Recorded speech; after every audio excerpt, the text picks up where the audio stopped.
Oi, meu nome é Vitória Martinez, eu sou atriz e produtora de teatro e eu comecei desde muito jovem a fazer produção para conseguir produzir os meus próprios espetáculos. Então é por isso que eu acho que aqui no Descomplicando a Produção a gente vai poder ter um encontro melhor de como iniciar e como todo mundo saber a fazer os seus próprios projetos.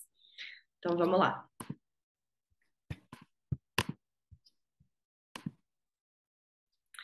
Descomplicando a Produção, eu pretendo falar com vocês um pouco sobre DRT, direitos autorais e MEI. O DRT, ele nada mais é do que o documento de registro técnico, que ele vai determinar a sua capacidade técnica para exercer a sua profissão, seja ela ator, técnico, diretor. Através de tudo isso é onde vai estar regulamentado quais são as nossas funções artísticas. Então, você pode ter mais de um DRT, inclusive. Ele é emitido pela Delegacia Regional de Trabalho, de acordo com os termos da lei. E, como eu disse mesmo, a finalidade é garantir que os profissionais das categorias tenham todos os requisitos legais atendidos. A entidade responsável por essa categorização é o SATED. Então, ele é responsável por mais de 50 categorias de registro.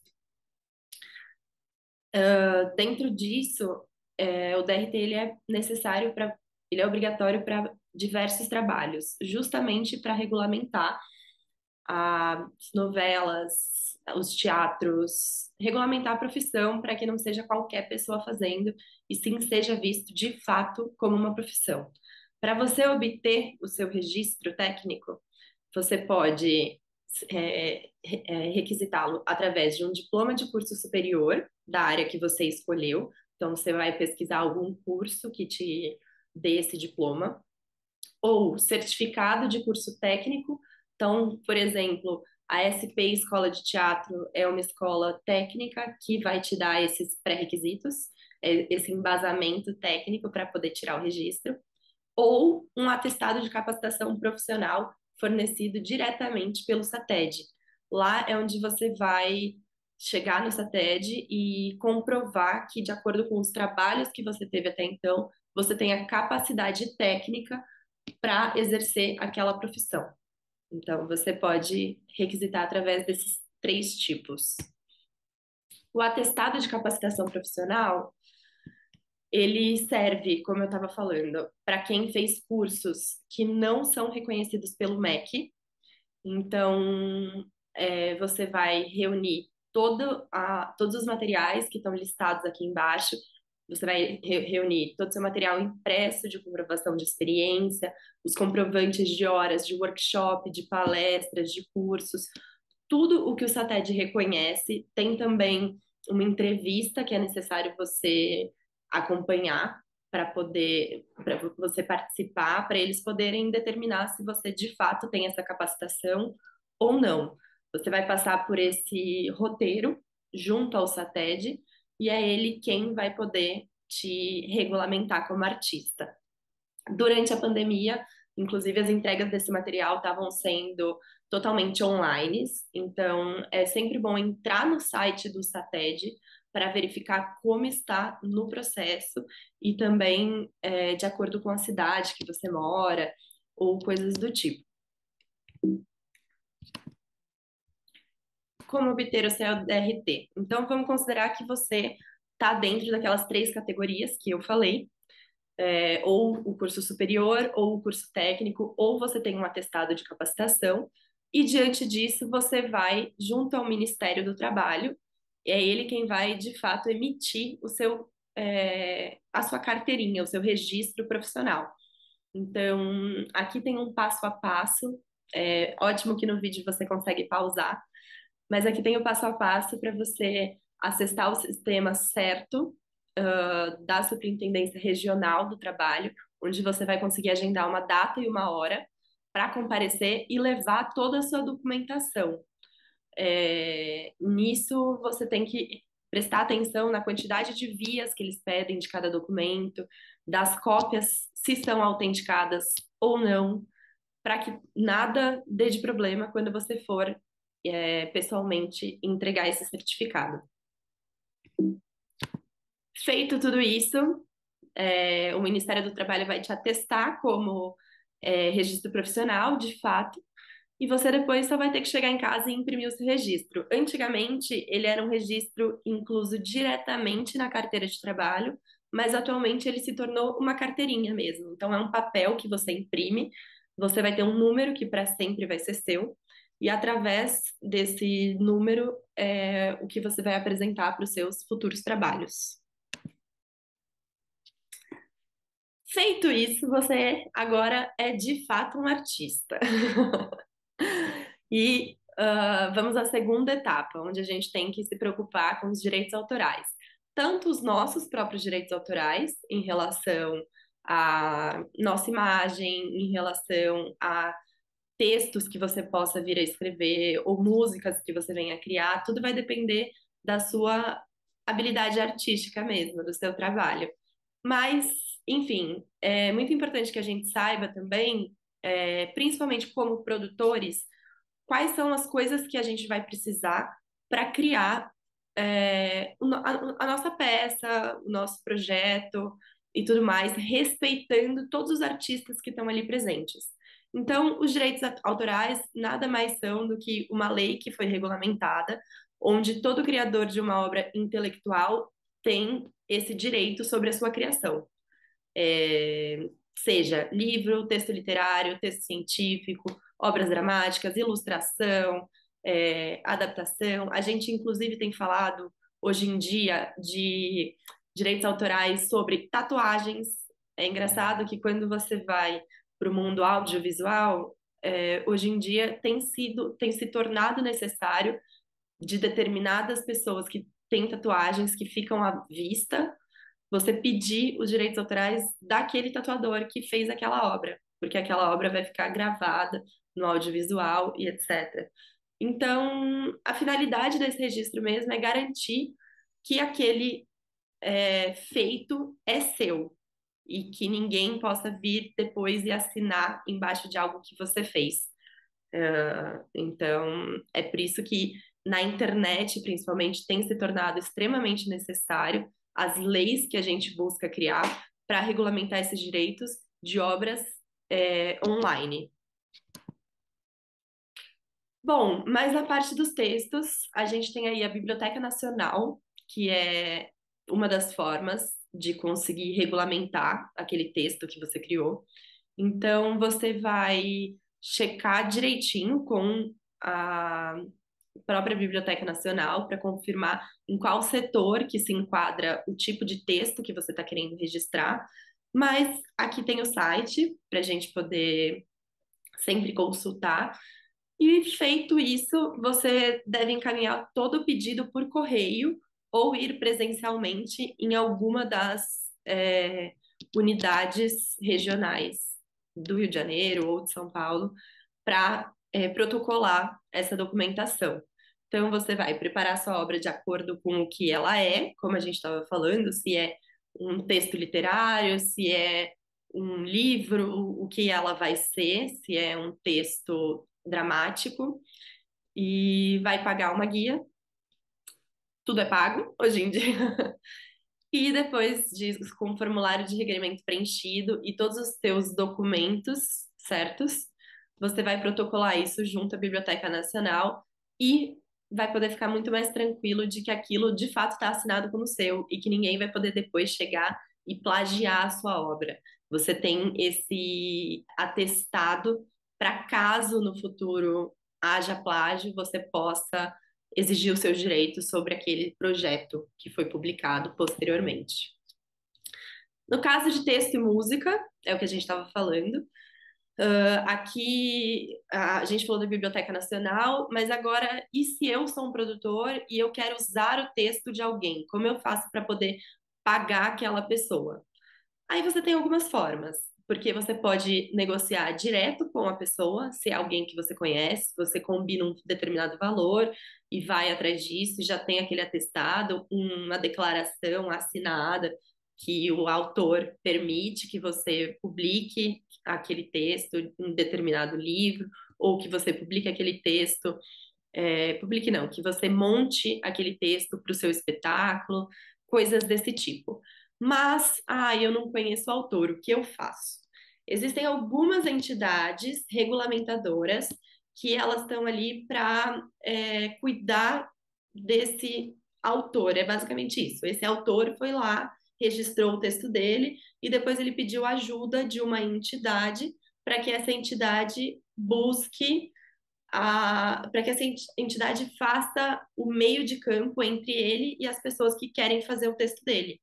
Então, aqui eu coloquei alguns exemplos brasileiros, que seriam a SBAT, que é a Sociedade Brasileira de Autores, ou a Abramos. Então, essas duas entidades brasileiras são as que eu, pessoalmente, mais utilizei nesses últimos 7 anos de trabalho para regulamentar as minhas obras com os artistas detentores dos direitos. Então, vamos lá. Eu quero montar Nelson Rodrigues. Ele está em uma dessas duas entidades que você vai pesquisar e vai negociar quantos por cento você vai pagar para poder montar aquela obra. Então, é dessa forma. Mas se é um artista estrangeiro, você pode negociar direto com as agências desses artistas, caso você saiba qual é, ou pesquisa na internet também e negociar direto com esses agentes estrangeiros. Ou, através das nossas agências brasileiras, você pede que eles façam esse intermédio. Então, você vai escrever lá para a Abramos e vai falar: Oi, eu quero os direitos do Dário Fo, por exemplo.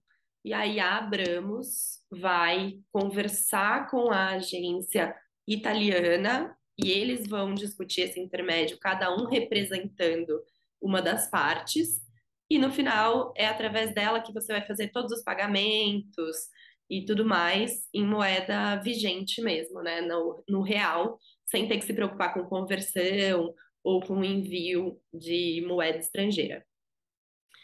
Isso em relação ao texto. Em relação à música, aqui a gente tem o ECAD, que é a entidade responsável por checar se todos os artistas estão sendo pagos pelas músicas que estão sendo tocadas por aí, seja nas rádios, seja na televisão, seja nos supermercados, que sempre tem aquela musiquinha no mercado. Até isso é regulamentado pelo ECAD, porque o ECAD verifica toda a reprodução musical. Então, geralmente é através dele que você vai buscar, mas você também pode negociar com o próprio autor. O autor é sempre responsável pelos seus direitos, mas ele pode terceirizar isso para alguma entidade.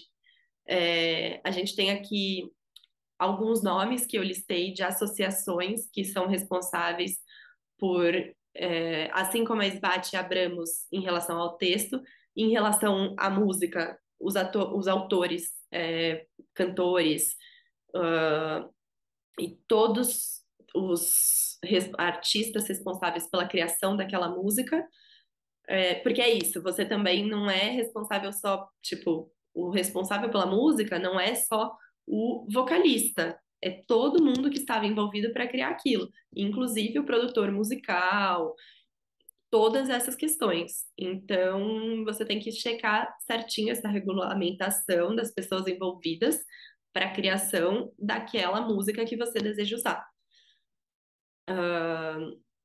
E se você é um músico, você pode terceirizar esse serviço através dessas entidades que estão aqui listadas. Entre elas, a que eu pessoalmente mais conheço e mais utilizei até hoje é a UBC. Então, eu sempre negociei ou diretamente com o ECAD ou através da UBC, porque alguns artistas com quem eu trabalhei são filiados à UBC, e aí eu solicito para a UBC que vai solicitar para o ECAD. Eu não falo mais diretamente com o ECAD, eu tenho é, esse intermédio dessa entidade. E no final de tudo, eu vou fazer o pagamento certinho dos valores que determinarem ali. e essa entidade vai ficar responsável por fazer a distribuição dos direitos autorais para todas as pessoas que estão listadas lá no meu projeto.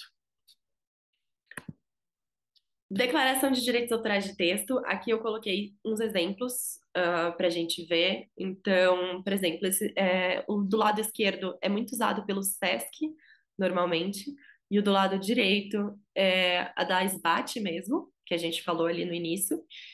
Então, aqui no caso, são quando eu negociei diretamente com o autor. Então, por exemplo, eu tinha um espetáculo que era O Sonho de uma Noite de Verão, ou Onze Selvagens, que estão aqui listados, que são do diretor Pedro Granato, e todos os direitos eram negociados diretamente com ele. No caso de música, aqui eu trago dois exemplos para vocês em relação ao ECAD, quando a gente vai negociar com o ECAD, eles pedem que a gente entregue sempre o roteiro musical da peça de teatro, do espetáculo de dança, listado aqui qual é o título da obra, o tempo que você vai usar e qual é o autor, o tempo total que isso tem no espetáculo de música, e eles vão fazer o cálculo de quanto a gente vai pagar através destes dois documentos, o roteiro musical e a coleta de dados para execução pública musical. Então, você sempre vai mandar lá para o e-mail do ECAD. Isso é importante, você ver qual é o e-mail do ECAD. No caso, ele varia de cidade para cidade, porque cada núcleo vai ser responsável por determinada quantidade de cidades. E ali no ECAD mesmo, você pode ligar sempre direto no ECAD central e pedir o contato correto, ou checar no site qual é o responsável pelaquela região que você pretende apresentar o seu espetáculo. Lembrando que sempre que o espetáculo for feito, você precisa do direito autoral. Não é que uma vez que eu criei o espetáculo, eu já tenho aquele direito. Não.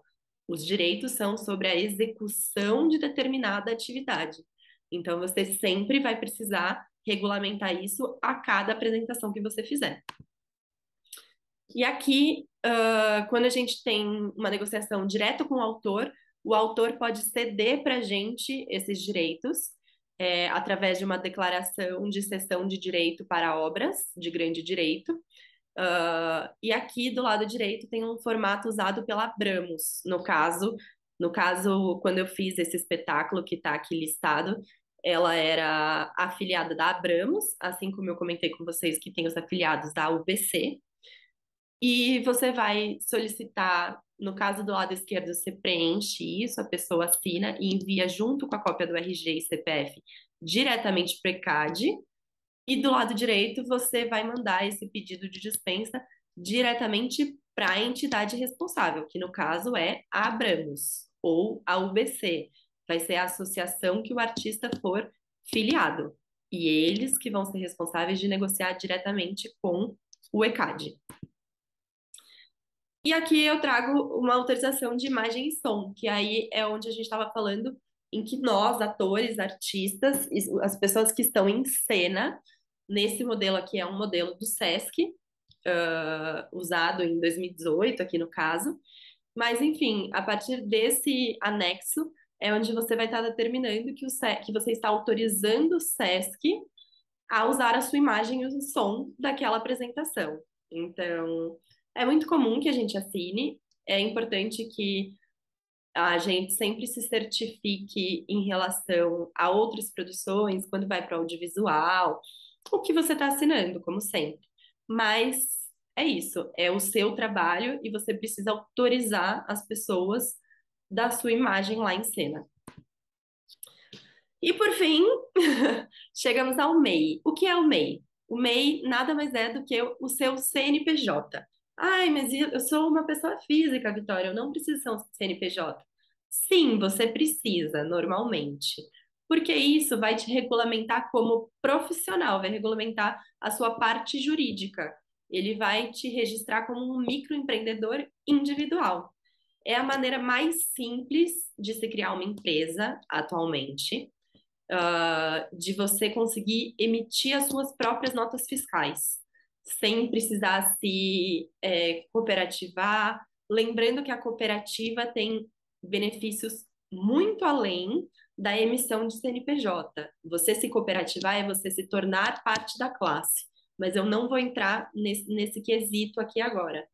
Eu quero realmente falar sobre a MEI, porque independente de ser cooperativado, não ser cooperativado, eu acredito que a gente se regulamentando como CNPJ é um dos primeiros passos para o próximo nível mesmo, para você se reconhecer como artista, e responsável pela sua própria produção. O que significa isso? Você saber quanto você ganha por ano, você pagar os seus impostos corretamente através daquilo, e você não precisar se preocupar com uma sociedade ou coisas que podem ser mais para um outro nível de trabalho. Então, é você como o MEI nada mais é do que você, como pessoa individual, se tornando um CNPJ para poder regulamentar o seu serviço, o serviço que você está prestando, como ator, como técnico. Sempre que você for apresentar para algum edital ou para alguma empresa maior, eles vão pedir que você preste conta, que você preste nota, do seu serviço. Então, vamos lá. Eu, Vitória, sou atriz do espetáculo Borboletinha e tenho que receber R$ 1.500 de cachê. A produtora pode só me dar uma nota, só me dar os R$ 1.500 na minha mão? Não, porque ela tem que prestar contas disso da maneira correta para o governo. Então, ela vai pedir que eu emita uma nota fiscal para ela de R$ 1.500 e com isso ela vai me dar o dinheiro da forma certa. Você pode, inclusive, abrir contas bancárias jurídicas, sendo um CNPJ MEI. Você vai ter todos os benefícios. Você vai ter lá o seu imposto recolhido. Você vai ter todo o auxílio dessa parte mesmo. Mas, enfim, para não me delongar aqui, é um pouco isso. O MEI, como eu falei, ele é a formalização profissional de cada indivíduo que vai te permitir emitir uma nota fiscal. Você pode faturar com isso até R$ 81.000 por ano, com estrelinha de que esse número pode mudar a cada ano. Isso vai estar sempre registrado no próprio portal do MEI. Mas, enfim, através disso, você. Esse valor, aqui gaguejando, mas, enfim, esse valor ele é importante de ter em mente, porque se você ultrapassa, se você faturar 81.100 mil reais por ano, você é descategorizado do MEI. Você tem que se tornar uma empresa simples. Então, é importante você saber as regras para saber como você se enquadra. Na MEI, você vai pagar um imposto fixo mensal, que é só a guia DAS, que eu vou ensinar vocês onde você emite. E você não pode participar como sócio de nenhuma outra empresa, porque você está dizendo aqui que você é um microempreendedor individual. Então, você não pode ser empresa, sociedade em nenhum outro lugar. Mas você pode contratar até um empregado. Então, você checa as regras certinhas. Nesse caso de contratação de empregados, eu indico pedir o auxílio de um contador, mas você pode checar na internet também como fazer isso da maneira correta, sozinho. A questão é que não são todas as atividades que são permitidas se tornarem MEI. Aí você pesquisa aqui no site se a sua profissão está enquadrada nisso. Mas no caso de nós artistas, é, eu vou aqui para frente especificar isso na ordem. Mas como eu faço para fazer a minha MEI? Você deve acessar o Portal do Empreendedor. Grave esse nome, porque esse é o nome mais importante para você que deseja ter um MEI. O Portal do Empreendedor, ele é um site do governo, que é onde você vai fazer tudo, tudo do que você quer ser MEI. Então vamos lá. Portal do Empreendedor tem o botão Quero ser MEI, e aí você vai formalizar-se. Aqui também você consegue consultar aquilo que eu estava falando das ocupações permitidas. Você pode ver que ali tem um campo. Mas vamos lá, para se formalizar, ele vai pedir para você se registrar, ou se você já tem uma conta gov.br, é sempre essa mesma, a sua senha, o seu CPF e senha. E através disso você vai preencher lá a área do usuário com as suas informações. E aqui é onde ele vai pedir para você colocar a sua ocupação principal. Na ocupação principal, vai ser aquela lista de ocupações permitidas que eu estava falando. Ah, eu sou ator. Sinto muito te dizer, não existe a opção ator escrita ali. Mas existe animador de festas independentes, que é algo que se assemelha ao nosso trabalho.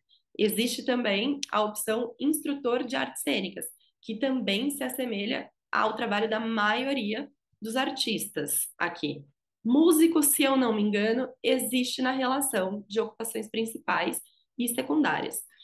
E você vai listando ali o que mais se assemelhar aos trabalhos que você pretende executar dentro daquele CNPJ. É muito legal que envolve também trabalhos manuais. Então, é, se você é um artista, mas você também confecciona camisetas com xilogravura, tem essa opção lá. Você vai pesquisando tudo e colocando sua ocupação principal, que é a atividade que você mais pratica, e as outras ocupações secundárias que você pode vir a querer emitir nota fiscal no futuro.